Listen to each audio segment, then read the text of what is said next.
如果你在手机上登录 ChatGPT， 提示该服务在你所在的国家不可用，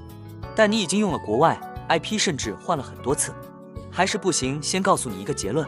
大多数情况下这不是国家问题，而是你的账号环境出了问题。很多人卡在这里的原因是一开始就理解错了，他们以为只要把 IP 换到国外就等于人在国外，但在平台眼里这远远不够。这里你可以注意一个细节，并不是所有 IP 都一样。像机房 IP 本身就更容易被平台识别为非真实用户，而住宅 IP 因为来源更接近真实家庭网络，在平台看来更自然。这也是为什么很多人在切换到住宅 IP 之后，稳定性会更高。像 Lychee IP 这类服务本质上就是提供这种更接近真实用户环境的住宅 IP 方案，比如独享 IP 不限流量以及双 ISP 结构，让整体网络表现更接近正常家庭网络。但重点是，即便你用了住宅 IP， 如果整体环境不对，结果还是一样。我们先说一个最关键的点，平台从来不是只用 IP 判断你在哪个国家， IP 只是其中一部分，它还会同时看一整套信息，比如你的手机系统语言、你的时区、你的设备信息、你的网络环境，甚至你的历史使用行为。这些东西组合在一起，才是平台判断你位置的依据。也就是说，平台看的不是你连接到了哪里，而是你整体看起来像不像一个正常用户。这就解释了一个很常见的现象，你用了美国的住宅 IP， 但你的手机是中文系统，时区在亚洲，甚至网络环境还带有本地特征，在系统看来这依然是一个异常组合，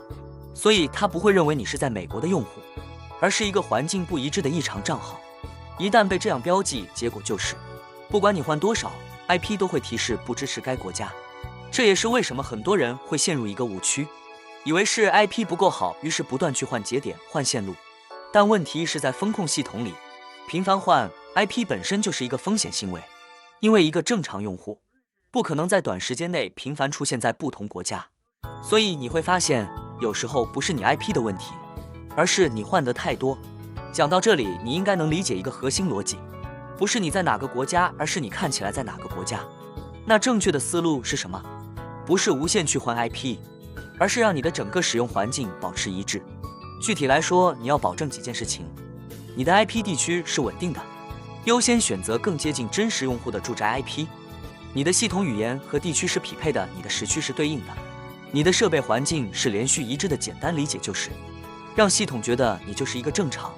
在某个地区使用手机的人，而不是一个不断变化、行为异常的账号。最后再说几个最常见的错误：很多人一边用国外 IP， 一边保持本地手机设置，或者频繁切换不同国家的节点，甚至在同一个设备上反复登录不同环境的账号。这些行为在系统看来都是高风险信号。